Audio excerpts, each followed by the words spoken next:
Les quiero dar una cordial bienvenida. Hoy, día sábado, santo del Señor. Es una fiesta espiritual y les quiero agradecer su presencia aquí. Y también hoy tengo el privilegio de presentar un tema de vida o muerte. Un tema realmente que no habíamos entendido hasta el día de hoy. Un tema que probablemente cause división. Un tema que tiene que ser entendido y podría ser rechazado por muchos de aquellos que creen que conocen y aceptan la verdad. Pero la verdad es una sola y la verdad la da Cristo. Entonces vamos a estudiar una profecía impresionante que es una profecía de vida o muerte. El que no la entienda se pierde. El que no la acepte se pierde. Por eso hoy tenemos en la parte 5, se llama Elías. La profecía debe cumplirse. Parte 5 de los 144.000. Vamos a empezar a estudiar esta impresionante profecía que es la última del Antiguo Testamento. Así se cierra el Antiguo Testamento. Vamos a dirigirnos a Dios para que dirija mis pensamientos y para que todo lo que se diga esté de acuerdo con su palabra.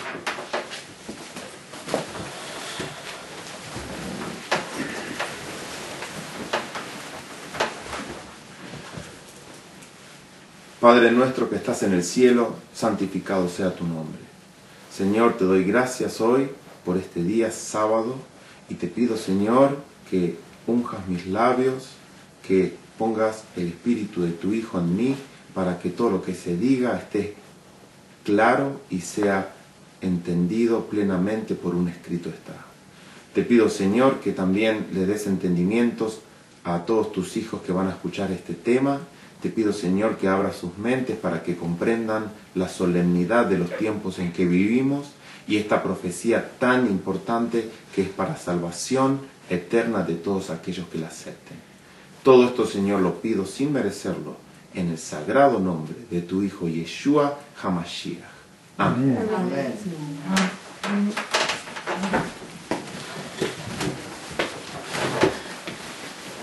144.000. Parte 5. Elías. La profecía debe cumplirse. ¿Qué profecía? Hoy vamos a estudiar una profecía que debe cumplirse exactamente como fue predicha. Es un tema muy, muy difícil de exponer. Pero siento la orden del Señor a darlo de la forma debida.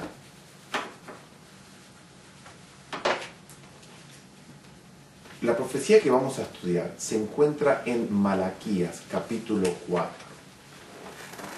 La interpretación general de esta profecía indica que el Elías es un grupo de personas, que son los Elías, que son los mensajeros, y que no representa a una persona, sino representa a un grupo o movimiento. Vamos a estudiar lo que realmente señala la profecía, y vamos a aplicarlo exactamente como fue dicho y con todos los ejemplos que tenemos en las Escrituras. Vamos a iniciar leyendo un párrafo del Espíritu de Profecía que está en Profetas y Reyes, página 528 al 530. En estas horas finales del tiempo de gracia concedido a los hijos de los hombres, cuando falta tan poco para que la suerte de cada alma sea decidida para siempre, el Señor del cielo y de la tierra espera que su iglesia se levante a obrar como nunca antes. Los que han sido libertados en Cristo por un conocimiento de la verdad preciosa son considerados por el Señor Jesús como sus escogidos, favorecidos por sobre todos los demás en la tierra, y Él espera de ellos que manifiesten las alabanzas de aquel que los llamó de las tinieblas a la luz admirable. Las bendiciones tan liberalmente concedidas deben ser comunicadas a otros. La buena nueva de la salvación debe ir a toda nación, tribu, lengua y pueblo. En las visiones de los profetas antiguos se representaba al Señor de gloria como otorgando luz especial a su iglesia en los días de tinieblas e incredulidad que preceden a su segunda venida. Miren lo que acabo de leer. En las visiones de los profetas antiguos se representaba al Señor de gloria como otorgando luz especial a su iglesia en los últimos días de tinieblas e incredulidad que preceden a su segunda venida. ¿Qué dice esto? Que justamente, ¿quién iba a otorgar luz especial a su iglesia? El Señor de gloria. Pero justamente en los días antes a la venida de Cristo. Como sol de justicia iba a levantar sobre su iglesia para traer salud en sus alas. Malaquías 4:2. Y de todo verdadero discípulo debe irradiar una influencia que difunda vida, valor, auxilio y verdadera sanidad. La venida de Cristo se producirá en el momento más oscuro de la historia de la tierra. Los días de Noé y de Lot representan la condición del mundo precisamente antes que venga el Hijo del Hombre. Apuntando hacia este tiempo, las Escrituras declaran que Satanás obrará con potencia y con todo engaño de iniquidad. Su obra queda claramente revelada por el aumento acelerado de las tinieblas, los múltiples errores, herejías y engaños de estos postreros días. No solo está Satanás llevando cautivo al mundo, sino que sus seducciones están leudando a las iglesias que profesan ser de nuestro Señor Jesucristo. La gran apostasía se desarrollará en tinieblas tan densas como las de medianoche. Para el pueblo de Dios será una noche de prueba, de llanto, de persecución por causa de la verdad. Pero de esa noche de tinieblas resplandecerá la luz de Dios. Él mandó que de las tinieblas resplandeciese la luz. Cuando la tierra estaba desordenada y vacía y las tinieblas estaban sobre la haz del abismo, el Espíritu de Dios se movía sobre la haz de las aguas. Y dijo Dios, sea la luz, y fue la luz. Así también, en la noche de tinieblas espirituales, dice Dios, sea la luz. Ordena a su pueblo, levántate, resplandece, que ha venido tu lumbre y la gloria de Jehová ha nacido sobre ti. Dice la Escritura, he aquí que tinieblas cubrirán la tierra y oscuridad los pueblos, mas sobre ti nacerá Jehová y sobre ti será vista su gloria. ¿Cuándo se iba a producir el segundo regreso de Cristo? ¿Cuándo? En el momento más oscuro de la historia del mundo. ¿Y qué dice que Dios ordena en el momento más oscuro antes de su venida? Sea la luz. Entonces una luz grande iba a brillar en el momento justo antes de su venida. Pero también Yeshua nos dice, mirad que nadie os engañe. Mateo 24:4. Respondiendo Jesús les dijo, mirad que nadie os engañe. Mateo 24:11. Y muchos falsos profetas se levantarán y engañarán a muchos. Pero ¿cómo podemos saber si estamos en presencia de un verdadero o falso profeta? ¿Cómo podemos saber qué es ser un profeta? ¿Qué es ser un profeta? Porque ahora la gente tiene mucho miedo de declararse profeta. ¿Qué es realmente ser un profeta? ¿Qué es lo que significa ser un profeta? Bíblicamente, un profeta es el que habla de parte de Jehová. Cualquier persona, ¿quién escribió esto? Jehová.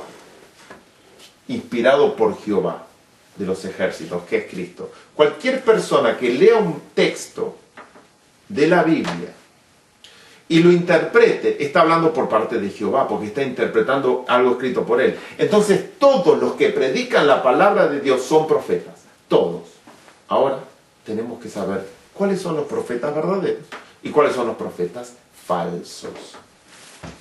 El don de profecía es un don especial en el cual ciertos individuos reciben visiones, voces, sueños, de la forma que se comunica a Dios. Pero ser profeta de Dios significa leer solamente la palabra de Dios y explicarla a los demás. Eso bíblicamente significa ser profeta de Dios. Por ejemplo, Cristo dijo que Juan el Bautista había sido el más grande profeta de todos. ¿Cuándo Juan el Bautista recibió un sueño o visión? Nunca.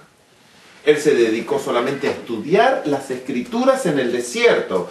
Y en base a lo que él estudió, él comprendió el panorama profético y asumió el papel que era necesario que él asuma. Y Cristo vino y dijo, Él es el profeta más grande de todos los tiempos. ¿Saben por qué? Porque es más difícil interpretar las Escrituras que recibir un sueño y repetir el sueño.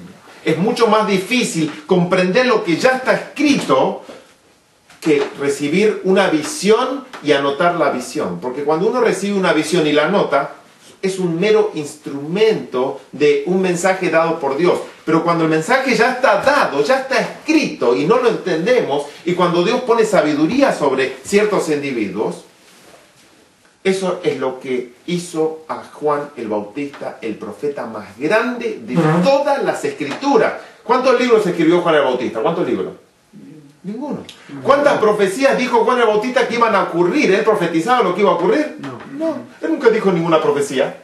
Él nunca dijo ninguna profecía que iba a ocurrir. Él solamente dijo, yo soy la voz que clama en el desierto. Él mismo declaró ser el que iba a preparar el camino a Cristo. Lo declaró en la cara de todo Israel. Él dijo, el que viene tras de mí es más poderoso que yo. ¿Declaró Juan el Bautista que él era el que tenía que preparar el camino al Señor, sí o no? Sí. ¿Lo tenía claro Juan el Bautista o lo ocultó? O él dijo, no, yo no sé quién soy, pero yo les vengo a predicar algo, arrepentidos. No. Dijo, el que viene tras de mí es más poderoso que yo. Lo que significa era que Juan comprendía perfectamente que de él hablaban las Escrituras. Y lo aplicó y cumplió su cometido. Entonces Cristo, cuando lo vio, le dijo, este es el profeta más grande de todos. Y nunca había dicho ninguna profecía. Piénsenlo. Estúdienlo, medítenlo. Juan. Vamos a Isaías primero. Isaías capítulo 8, versículo 20. Y muchos falsos profetas se levantarán, había dicho Cristo. ¿Cómo los medimos? Isaías 8, 20. A la ley y al testimonio. ¿A la qué? A la ley y al testimonio. Si no digieren conforme a esto es porque no les ha amanecido. ¿Y cuál es el testimonio? El testimonio es el Antiguo Testamento. Ese es el testimonio. Porque ¿quién dijo esto? Isaías. Isaías dijo esto. Pero obviamente lo dijo Cristo a través de Isaías. Pero cuando Isaías dijo eso, ¿de qué testamento se estaba refiriendo? El Antiguo Testamento. El Antiguo Testamento. Entonces, muchos pastores enseñan ahora que el testimonio son los testimonios de Elena White.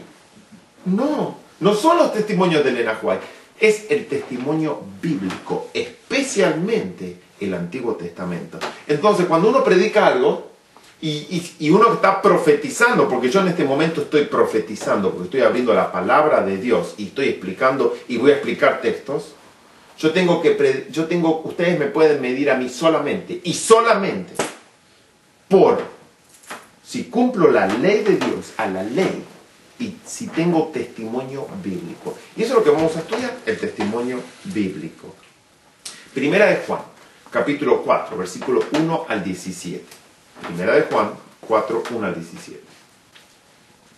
Amados, no creáis a todo espíritu, sino probad los espíritus si son de Dios, porque muchos falsos profetas han salido por el mundo. En esto conocer el Espíritu de Dios. Todo espíritu que confiesa que Jesucristo ha venido en carne es de Dios. Y todo espíritu que no confiesa que Jesucristo ha venido en carne no es de Dios. Y este es el espíritu del anticristo, el cual vosotros habéis oído que viene y que ahora está en el mundo. Pausa. ¿Cuál es la prueba según Juan de que si un profeta es de Dios o no?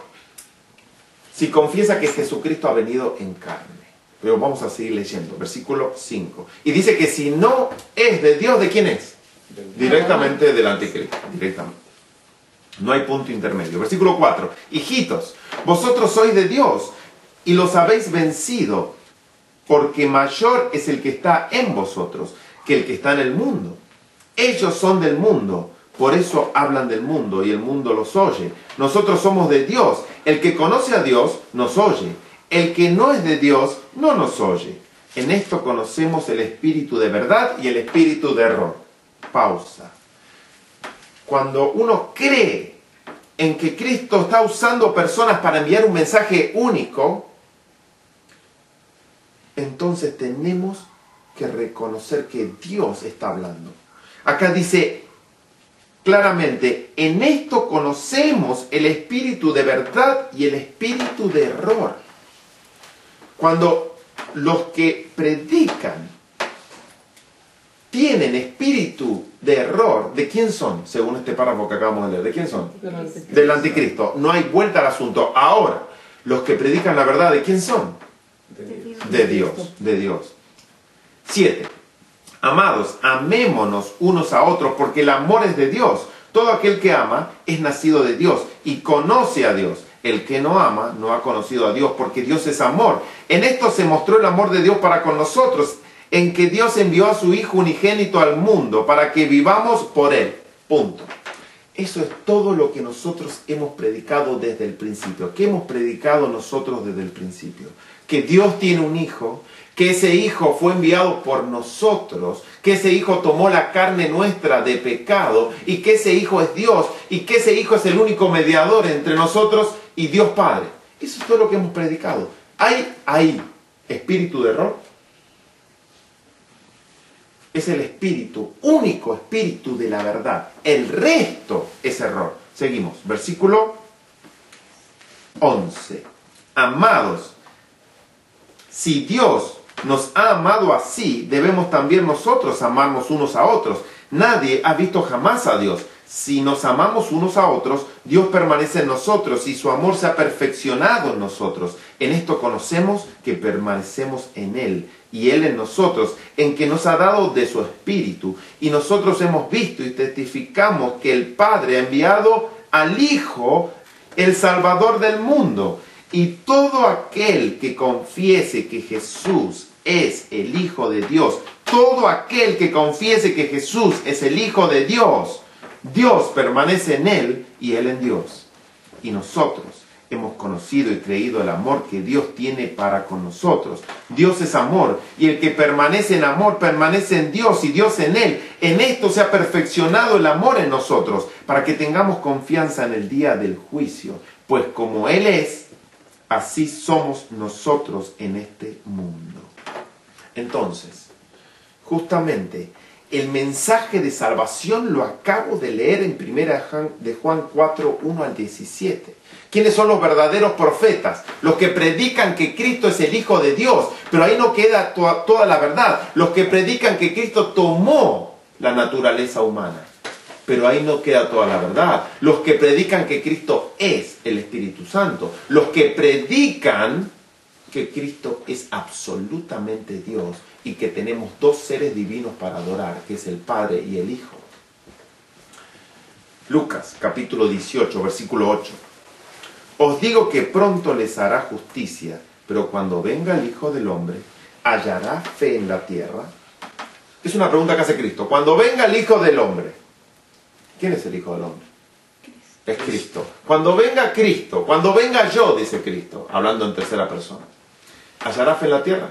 ¿Qué creen ustedes? Esto es una profecía. Va a hallar fe en la tierra. Justamente todo este tema de los 144.000 es la profecía de los que va a hallar en la tierra con fe. El único grupo que está unido, que es uno en pensamiento, uno en espíritu, uno en doctrina, uno en profecía, completamente unido, es el grupo que viene a buscar Cristo. Es el único grupo que tiene la misma fe. Es la fe que busca Cristo. Pero la respuesta a esta pregunta, ¿hallará fe en la tierra?, la encontramos en la profecía más importante y última profecía del Antiguo Testamento. Vamos a Malaquías, capítulo 3, versículo 1 al 3. He aquí, yo envío mi mensajero. ¿Qué dice, hermanos? He aquí, yo envío mi mensajero. He aquí, yo envío mi mensajero. el cual preparará el camino delante de mí.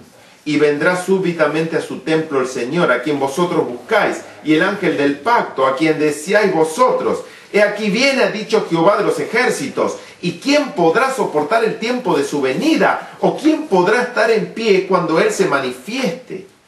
Porque Él es como fuego purificador y como jabón de lavadores. ¿Cuál es la pregunta aquí? ¿Quién podrá estar en pie cuando Él se manifieste? ¿Vieron la pregunta? ¿Vieron lo que dijo? ¿Cómo empieza Malaquías capítulo 3? Yo envío mi mensajero, o dice yo envío mis mensajeros. Mi mensajero. ¿Por qué no dice yo envío un grupo de mensajeros? ¿Para qué los va a enviar? Entonces viene a buscar solamente a los mensajeros. Él viene a buscar un grupo especial.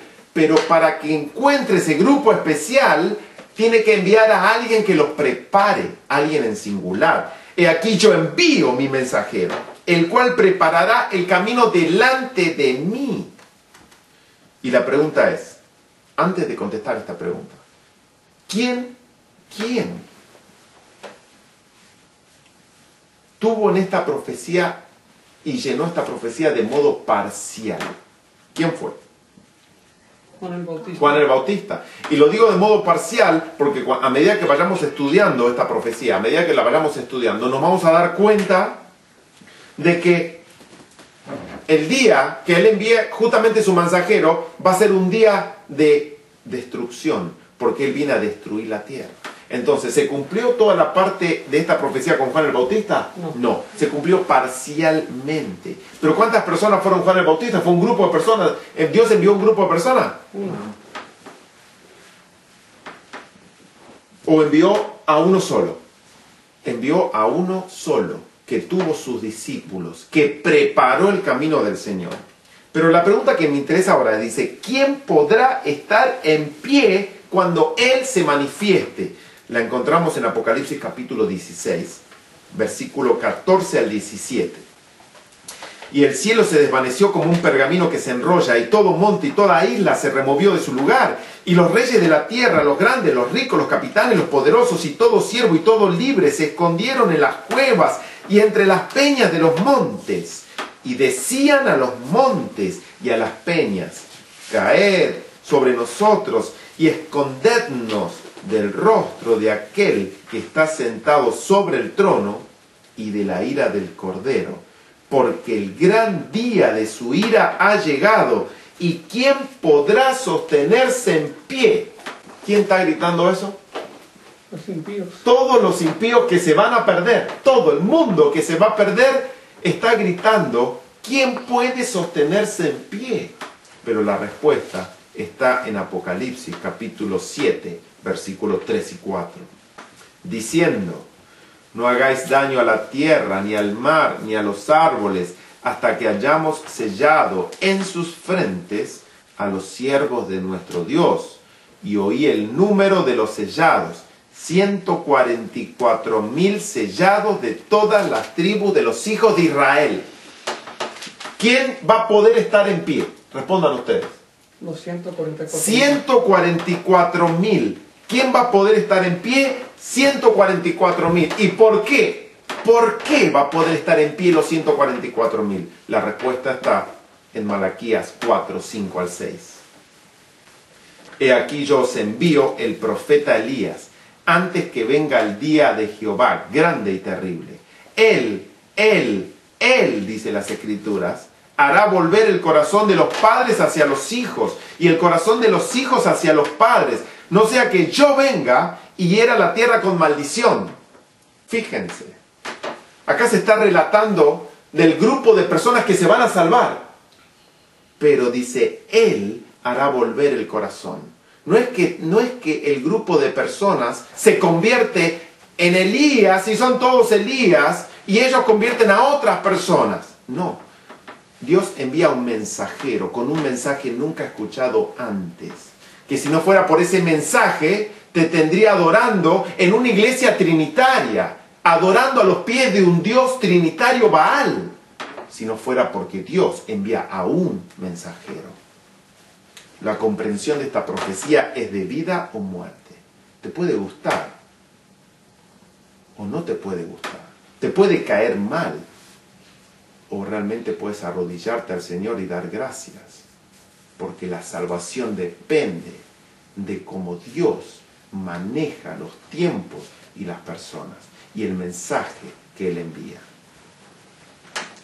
¿Quién es ese mensajero Elías? Bíblicamente hay 3 Elías. Primero debemos estudiar al primer Elías y ver todas sus características y el tiempo en que se dio esa profecía. Después tenemos que estudiar al segundo Elías y ver sus características y ver cómo se aplicó su profecía para darnos una idea clara y precisa de cómo se va a aplicar en el tercer Elías. Entonces, ahora vamos a relajarnos y vamos a empezar a estudiar al primer Elías. ¿Cómo se llamó el primer Elías? Elías Tisbita. Elías Tisbita. ¿Por qué le decían Elías Tisbita? Porque era habitante de Tisbé, que era justamente una región en Galaad al oriente del río Jordán. De él hablan los capítulos 17 al 21 de Primera de Reyes y los capítulos 1 y 2 de Segunda de Reyes. Elías significa el nombre Dios es el Señor o mi Dios es Yahweh. Eso es lo que significa Elías. Mi Dios es Yahweh. ¿Elías era un hombre que la gente lo veía y se tiraba a los pies a adorar o era un hombre común y silvestre? Santiago 5:17. Elías era hombre sujeto a pasiones semejantes a las nuestras. ¿Cómo era Elías? Un hombre regular, común y silvestre, sujeto a pasiones semejantes a las nuestras. Y oró fervientemente para que no lloviese, y no llovió sobre la tierra por 3 años y 6 meses. Entonces Elías era una persona que uno la veía y veía a un hombre diferente, que brillaba el hombre. Vamos a otro personaje, vamos a estudiar los personajes de la época de Elías. El rey Acab. Vamos a Primera de Reyes, capítulo 16, del 29 al 33. Comenzó a reinar Acab, hijo de Omri, sobre Israel, el año 38 de Asa, rey de Judá. Y reinó Acab, hijo de Omri, sobre Israel en Samaria 22 años. Y Acab, hijo de Omri, hizo lo malo ante los ojos de Jehová, más que todos los que reinaron antes de él, porque le fue ligera cosa andar en los pecados de Jeroboam, hijo de Nabat, y tomó por mujer a Jezabel, otro personaje, Jezabel, hija de Etbaal, rey de los Sidonios, y fue y sirvió a Baal, y lo adoró, e hizo altar a Baal, en el templo de Baal que él edificó en Samaria. Hizo también Acab una imagen de acera, haciendo así Acab más que todos los reyes de Israel que reinaron antes que él, para provocar la ira de Jehová, Dios de Israel. Entonces, ¿quién era Acab? El rey de Israel.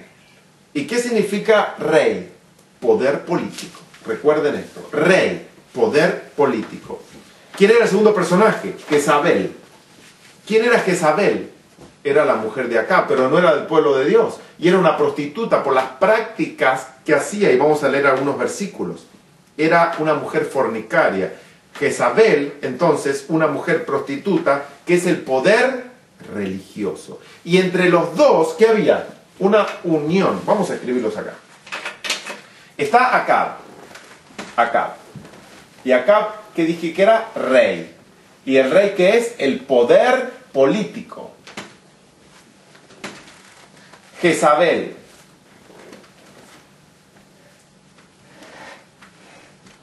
¿Qué era Jezabel?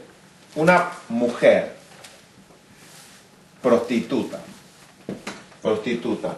¿Qué es el poder representado en esta historia? ¿Cómo es? ¿El poder qué es? Religioso.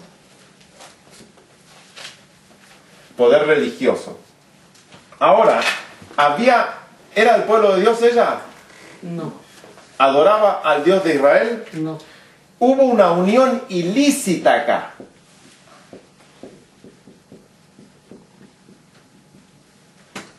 Entre el poder político y el poder religioso. Una unión ilícita entre el pueblo de Dios y los paganos. Y siempre que se une el pueblo de Dios con los paganos, ¿qué da? Una abominación desoladora. Sí, es el término bíblico, es una apostasía, que es una abominación desoladora. Porque puede haber paganismo puro, puede haber cristianismo puro, pero cuando uno las dos, me da abominación desoladora. Segunda de Reyes, capítulo 9, versículo 22, dice: cuando vio Joram a Jehú, dijo: ¿hay paz, Jehú? Y él respondió: ¿qué paz? Con las fornicaciones de Jezabel, tu madre, y sus muchas hechicerías.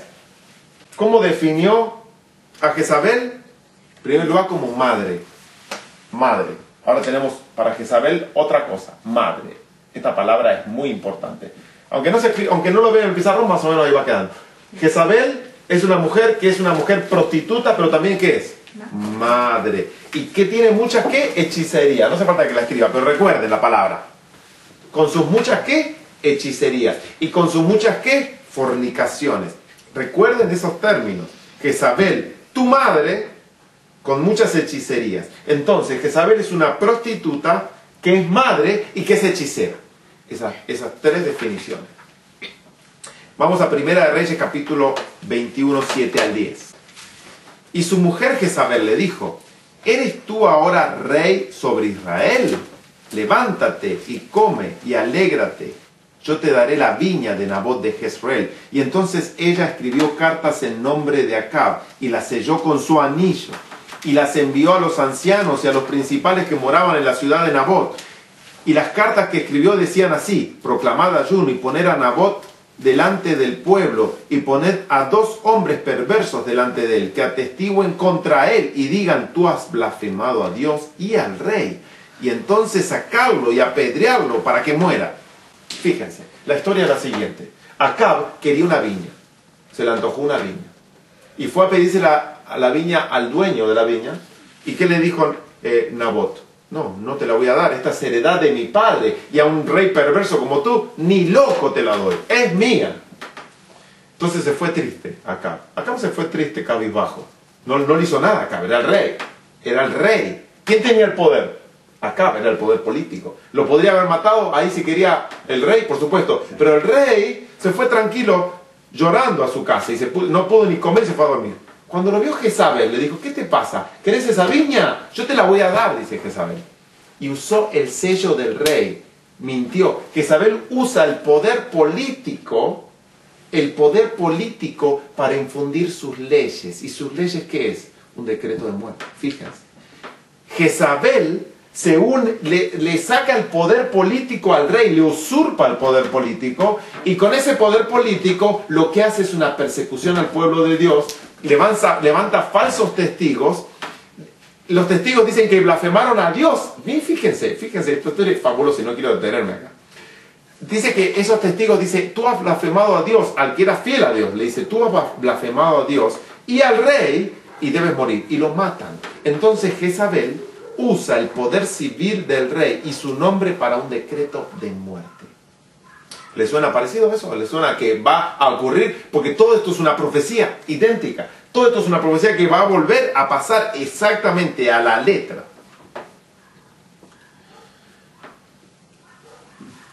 Primera de Reyes, capítulo 21, versículo 25. Y fíjense una cosita más, antes de leer este versículo. El problema acá no era Acab, el problema acá era Jezabel. ¿Quién es el más malo de toda esta historia? Jezabel. Porque el enemigo no es Acab, solo que el enemigo es manipulado por la mujer para que cumpla sus órdenes. Eso es muy interesante. Primera de Reyes 21, 25. A la verdad, ninguno fue como Acab, que se vendió. ¿Qué hizo Acab? Se vendió para hacer lo malo ante los ojos de Jehová, porque Jezabel, su mujer, lo incitaba. Entonces el problema no era Acab, sino el problema era ¿quién? La mujer. Ese es el problema. La mujer, la prostituta, la ramera, la madre. Ese es el problema. Y ella incita al poder político a perseguir a los hijos de Dios y matarlos. Siempre la misma historia. El poder político no es el problema, pero el poder político se vende a la mujer, a la ramera. Siempre ocurre eso.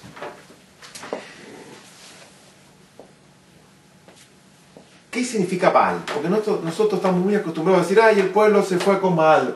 ¿Quién es Baal? ¿Ustedes saben quién es Baal? Baal significa Señor, la palabra Señor. Pero era el hijo del dios El. El hijo del dios El. ¿Cómo se llamaba el dios, dije? Era el hijo del dios El. Y escuchen esto. El lo conocemos en la Biblia como Dagón.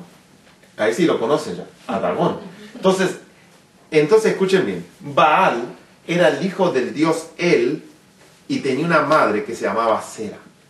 Entonces ahí tienen cómo era la adoración de estos pueblos. Y era justamente los pueblos fenicios, cartagineses, caldeos, babilónicos o babilonios, sidonios y filisteos. La adoración de ellos era justamente a un dios trino. Era el dios El, que estaba casado con Asera o Astoret, depende cómo lo quieran nombrar, y entre ellos tenían un hijo que se llamaba Baal. Entonces, por eso justamente la Biblia usa el término a veces tras los Baales. ¿Por qué los Baales? Porque era un dios trinitario. Era un dios trinitario. ¿Y cuántos dioses tenía Israel? Uno. Tenía uno. ¿Y quién era ese dios? Cristo. Cristo era el dios. Es correctamente. Pero fíjense cómo la distorsión pequeña de la verdad es completa apostasía. Mientras la verdad esté la mentira esté más cerca a la verdad, el engaño es más tremendo. Porque el pueblo de Israel pensaba que adoraba al Dios verdadero. Porque hasta los términos Él vienen también de Elohim, de Él, mismos términos.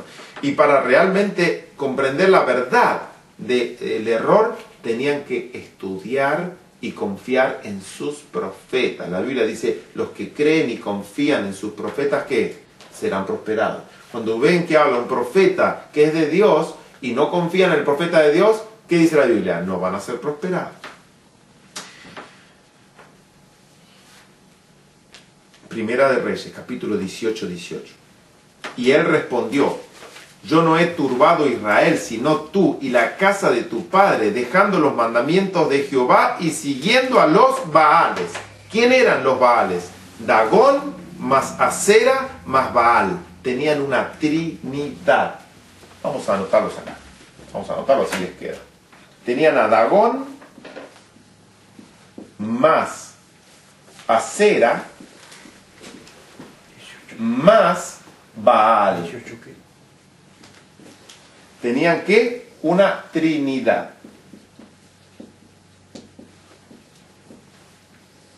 Esa era la adoración actual del pueblo de Dios. Estaban adorando a una trinidad. 18 también. Estaban adorando una trinidad. ¿Cuál era la trinidad entonces? Dagón, más Asera, más Baal. ¿Y qué le dice el profeta de Dios? Dejando los mandamientos de Jehová y siguiendo a los Baales. Siguiendo a los Baales. Primera de Reyes 18:19. Envía pues ahora y congrégame a todo Israel en el monte Carmelo, y a los 450 profetas de Baal, y a los 400 profetas de Asera, que comen de la mesa de Jezabel. ¿Dónde se alimentaban estos profetas? ¿Dónde se alimentaban? De Jezabel. Oh, ¿y qué significa que están alimentándose de Jezabel? Que se alimentan de sus doctrinas. ¿Qué están comiendo? ¿Quién le da de comer? Jezabel. Tiene que ir entendiendo el panorama de Elías. Entonces, los falsos profetas que adoran a una trinidad, todos, si adoran a una trinidad y predican una trinidad, son falsos profetas. Esos falsos profetas comen las doctrinas de la mujer prostituta. Muy clarito. Seguimos. Los profetas, sacerdotes de Baal y Asera, guías espirituales, comen las doctrinas de la ramera. Son falsos profetas. Entonces, vamos a poner quiénes son los enemigos reales de Elías. El rey, más la mujer, más los falsos profetas. Esos tres son los enemigos reales del rey. Pero, entre esos tres, incitan al pueblo a que también sea enemigo de él. La mujer, voy a dar características de la mujer. Es la que incita al rey y alimenta a los falsos profetas. La mujer es la que introduce la apostasía en el pueblo de Dios. ¿Quién introdujo la adoración de Baal? ¿Quién fue?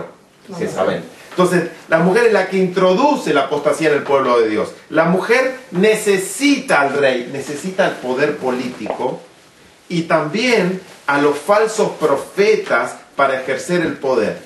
Porque si no, no tiene poder. La mujer necesita al rey y el sello del rey y su autoridad y necesita a sus falsos profetas para ejercer su dominio. ¿Están entendiendo, no? Y la mujer es el enemigo más peligroso de Elías. ¿Cuál fue el enemigo más peligroso de Elías? La mujer. La mujer.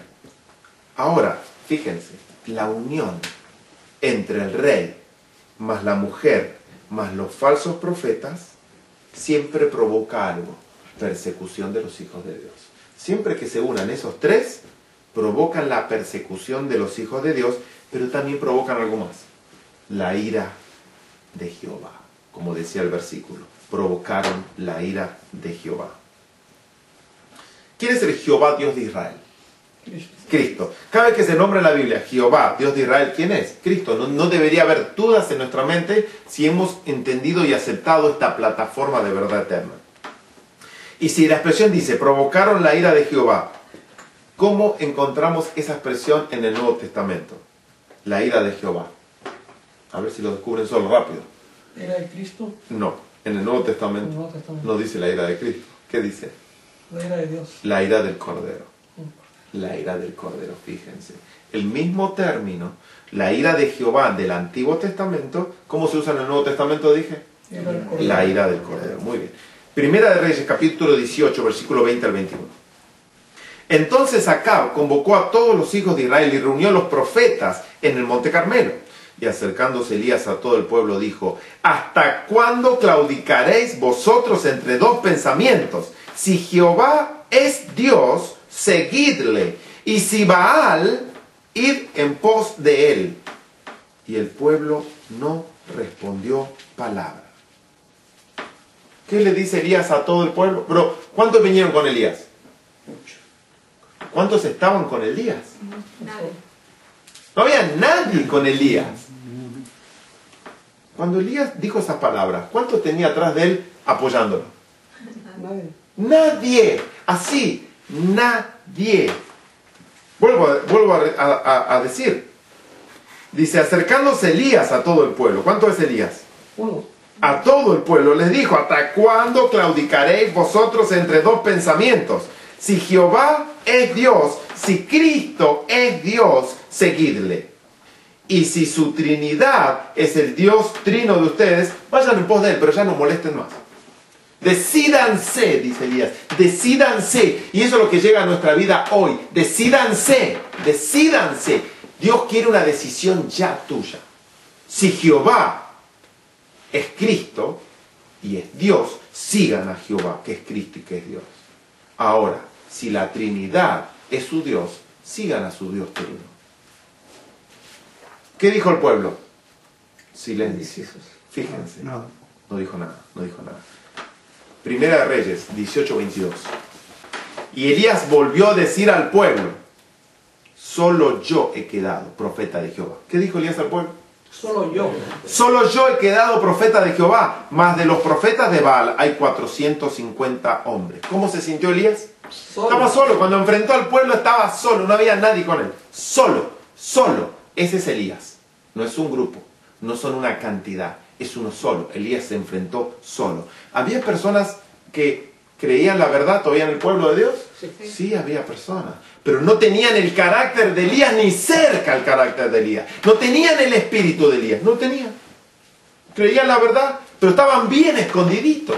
No predicaban al mundo, estaban tranquilitos. Creían en el Dios verdadero, pero no habían publicado los sermones, no habían puesto la verdad adelante, no estaba expresada la verdad.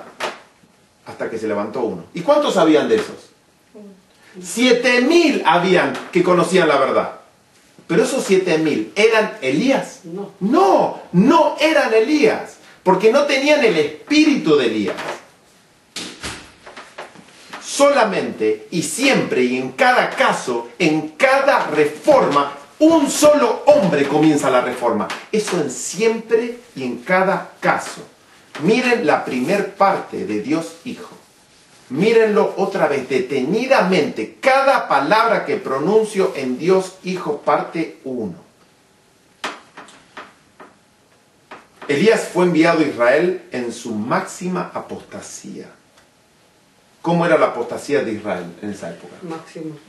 ¿Pero qué clase de apostasía era? Adoración. Idolátrica, era idolatría, era adoración, era adoración. Elías era del pueblo de Dios de nacimiento. Estoy viendo características. Elías había nacido en el pueblo de Dios, no se agregó al pueblo de Dios de grande. No había sido de otra nación y de grande conoció el tema de Israel y se unió. Era israelita de nacimiento. Elías no estudió teología, ni era sacerdote. ¿Había un remanente en Israel? Sí. ¿Se veía el remanente en Israel? No, no se veía, no se veía. ¿Apoyó el remanente a Elías al principio? No.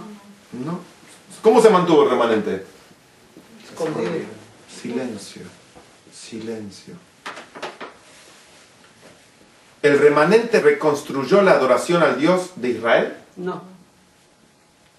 ¿El remanente reconoció al mensajero de Dios? Después. ¿El remanente, pero lo reconoció en su debido tiempo? ¿O se rebelaron contra el mensajero? Lo reconocieron. Pero lo reconocieron. Lo reconocieron. Muy bien. Esto es muy importante porque todo esto se tiene que aplicar a lo que dice la palabra de Dios. Yo le estoy mostrando y le voy a mostrar una profecía que se va a cumplir al punto de la letra escrita. Sea que usted quiera creerlo o no. Eso no importa. No importa sus sentimientos. Sus sentimientos no tienen absolutamente nada que ver con la aceptación o no de un mensaje o de un mensajero. Es lo que está escrito acá. Y lo que está escrito en la Biblia se va a cumplir exactamente, le guste a usted o no le guste a usted. Primera de Reyes capítulo 18, 27. Y aconteció al mediodía que Elías se burlaba de ellos. ¿Elías qué? Se burlaba.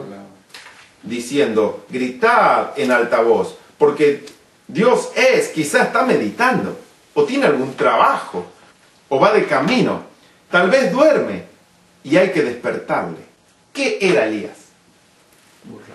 Digan la palabra, ¿qué era Elías? Burlón. Era un burlón Elías, era un burlón, y también era valiente, era atrevido, era audaz. Cualidades que no tenían el resto de los 7.000, ¿o sí las tenían? No, no las tenían. Entonces, presten atención, porque el que viene es Elías.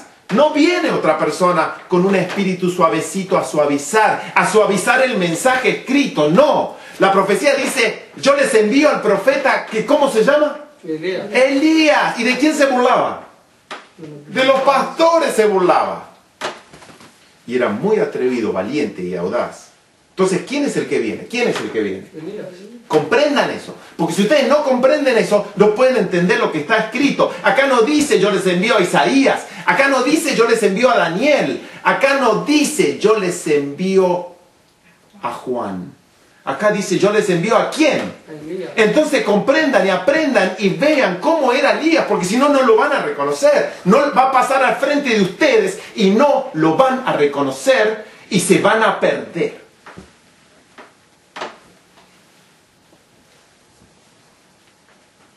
Primera de Reyes 18:30. Entonces dijo Elías a todo el pueblo, acercaos a mí. ¿Acercaos a quién? ¿A un grupo? Le pregunta Elías, acercaos a este grupo que está acá. ¿Qué dijo Elías? Acercaos a mí. Y todo el pueblo se le acercó. Y él arregló el altar de Jehová que estaba arruinado. ¿Quién reconstruyó el altar? ¿Quién fue? Elías. ¿Un grupo de personas? ¿Los 7.000 que no habían doblado sus rodillas ante Baal, ellos reconstruyeron la adoración? Elías. No, porque Dios trabaja a través de los seres humanos y Él los elige, no usted, no yo, los elige Dios. Elías le pide al pueblo que se acerque a Él. Elías reconstruye la adoración a Jehová que había sido pisoteada. Primera de Reyes 18, 31 al 35. Y tomando Elías 12 piedras, conforme al número de las tribus de los hijos de Jacob, al cual había sido dada palabra de Jehová, diciendo, Israel será tu nombre, edificó con las piedras un altar en el nombre de Jehová. ¿En el nombre de quién? Jehová. Fíjense bien, en el nombre de Jehová. Después hizo una zanja alrededor del altar, en que cupieran 2 medidas de grano. Preparó luego la leña, cortó el buey en pedazos y lo puso sobre la leña y dijo, llenad 4 cántaros de agua. ¿Cuántos cántaros? 4 cántaros de agua y derramadla sobre el holocausto y sobre la leña. Y dijo, hacedlo otra vez. Y otra vez lo hicieron. Y dijo aún, hacerlo la tercera vez. Y lo hicieron la tercera vez. De manera, ¿cuántas veces lo hicieron? 3 veces. De manera que el agua corría alrededor del altar y también se había llenado de agua la zanja. Ahora voy a decir algo que nunca escuchó antes, pero lo va a entender cuando lo diga. Lo que hizo Elías fue un bautismo. Él bautizó el holocausto y a las 12 piedras que representaban a Israel.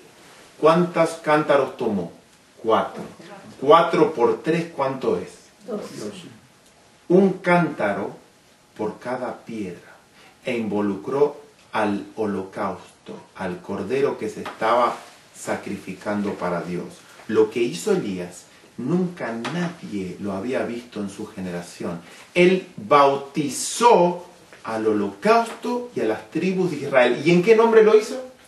Jehová. En el nombre de Jehová. En el nombre de Jehová. Elías restaura a las 12 tribus de Israel. Y fíjese primero, antes de que descendiera el fuego del cielo, ¿qué tuvo que hacer primero Elías con el holocausto? Bautizarlo. ¿Es importante el bautismo? Amén. ¿Hubiera descendido fuego del cielo si él no hubiera hecho lo que Dios le mandó a hacer? No. No hubiera descendido. Tenía que bautizar al holocausto y a las 12 tribus de Israel. Las tenía que bautizar. Cuando empezamos a ver las características de los Elías, usted se va a dar cuenta y va a identificar claramente el mensajero de Dios. Primera de Reyes, capítulo 18, 36 al 40.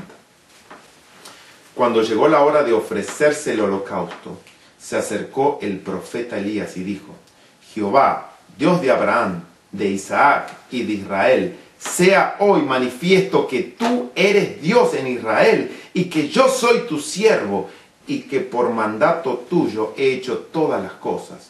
Respóndeme, Jehová, respóndeme para que conozca este pueblo que tú, oh Jehová, eres el Dios y que tú vuelves a ti el corazón de ellos. Vamos a ir a esa parte más tarde. Recuerden esto. Y que tú vuelves a ti el corazón de ellos. Entonces cayó fuego de Jehová y consumió el holocausto, la leña, las piedras y el polvo, y aún lamió el agua que estaba en la zanja. Viéndolo, todo el pueblo se postraron y dijeron, Jehová es el Dios, Jehová es el Dios. Entonces Elías les dijo, prended a los profetas de Baal para que no escape ninguno. Y ellos los prendieron y los llevó Elías al arroyo de Sison y allí los degolló. Primera de Reyes, capítulo 19 y 18. Y yo haré que queden en Israel 7,000, cuyas rodillas no se doblaron ante Baal y cuyas bocas no lo besaron. ¿Cuántos eran el remanente de Israel? 7,000. Esos 7,000, vuelvo a preguntar, ¿eran el Elías? No. ¿Se les podría llamar a esos 7,000 los Elías? No. No, porque Elías es uno solo. El remanente es una cosa, el Elías es otra cosa. ¿Cómo lucía Elías? Tenemos que entender cómo lucía Elías para buscar parecidos aún hasta físicos. Porque Cristo dice que iba a mandar ¿a quién iba a mandar Cristo? ¿A quién iba a mandar? A Elías. Elías tenía un look distintivo y muy distinto al de los guías espirituales de su época. Mire, Segunda de Reyes, capítulo 1, versículos 7 al 8. Entonces les dijo, ¿cómo era aquel varón que encontrasteis y os dijo tales palabras? Y ellos les respondieron: un varón que tenía vestido de pelo y ceñía sus lomos con un cinturón de cuero. Entonces él les dijo: es Elías Tisbita. Resulta que la historia del rey, este rey, se había caído y su brazo y tenía un golpe y estaba justamente en la cama. Y entonces mandó a consultar al dios, a Baal, a otra región, y los mandó a consultar si él se iba a sanar o no se iba a sanar. Pero en el camino se encontraron con Elías. Y Elías le dijo de arriba de un monte, le dijo: ¿no hay profeta en Israel que ustedes van a preguntar a otro Dios, que no sea el Dios verdadero? No existe profeta. Le estoy contando la historia para no leerla, hacerla rápida. Entonces le dijo Elías: vuelve a tu rey y dile que de ahí no se va a levantar, que va a morir. Resulta que le dijeron eso al rey, y el rey dijo: ¿quién dijo esas palabras? Y en esta Biblia dice: un varón que tenía vestido de pelo. Resulta que cuando el rey, enojado, mandó una tropa de 50 y le exigió a Elías, que estaba subido en un monte, le dijo: bájate. ¿Qué hizo Elías? Fíjense el temperamento de Elías. ¿Qué hizo Elías? Si yo soy profeta de Dios, que descienda fuego del cielo y los consuma a todos. ¿Y resultó que era profeta de Dios o no? Los consumió inmediatamente. El rey mandó otros 50 más. Y otra vez le exigieron a Elías, sin el respeto que se merecía Elías, le dijeron: baja porque el rey quiere verte. Entonces Elías dijo: si yo soy profeta de Dios, que descienda fuego y los consuma. Acababa de matar a 100 personas. Y cuando vinieron el resto, le habrán rogado a Elías, se pusieron de rodillas ante Elías y le dijeron: por favor, no nos destruyas, baja con nosotros a hablar. Y ahí fue cuando Elías accedió. ¿Había que hablarle bien a Elías o no? Vamos a buscar otras Biblias. Miren, estas Biblias que les voy a mostrar acá, son Biblias que me enviaron de Israel. Es una versión muy difícil de conseguir. Es una Biblia, se llama la Biblia hebreo-español. Realmente es impresionante las cosas que dice acá, porque está traducida, de un lado está escrito en hebreo, de otro lado está escrito en español, y la traducción la hizo un judío que se llama, solamente el Antiguo Testamento obviamente, porque ellos no creen en el Nuevo, se llama La Biblia Hebreo-Español, versión castellana conforme a la tradición judía, por Moisés Katznelson, edición revisada, editorial Sinaí, Tel Aviv, Israel. Por internet se puede conseguir, si ustedes la quieren conseguir, es realmente una joya porque hay textos que son impresionantes vistos desde el punto de vista hebreo, y no está en forma digital, pero buscando en internet se puede llegar a conseguir. En esta escritura, yo les voy a leer cómo un hebreo cita ese texto que acabamos de leer, de Segunda de Reyes. Miren lo que dice. Segunda de Reyes, 1, 7 al 8, la Biblia versión castellana conforme a la tradición judía por Moisés Katznelson. Y él les preguntó: ¿qué clase de hombre era el que subió a vuestro encuentro y os dijo tales palabras? Y le dijeron: era un hombre de gran cabellera. ¿Era un hombre de qué? Gran cabellera. Muy distinto a tener un saco con pieles. Era un hombre de gran cabellera. Y gran cabellera, ¿qué se puede decir? Que tenía el cabello largo. Con un cinturón de cuero ceñidos a sus lomos. Contestaron: es Elías Tisbita. Vamos a la versión K2 israelita mesiánica. Mismo texto, dice: él era un hombre con mucho pelo. Ellos le respondieron: con un cinturón de cuero alrededor de su cintura. Él dijo: fue Elías de Tishbe.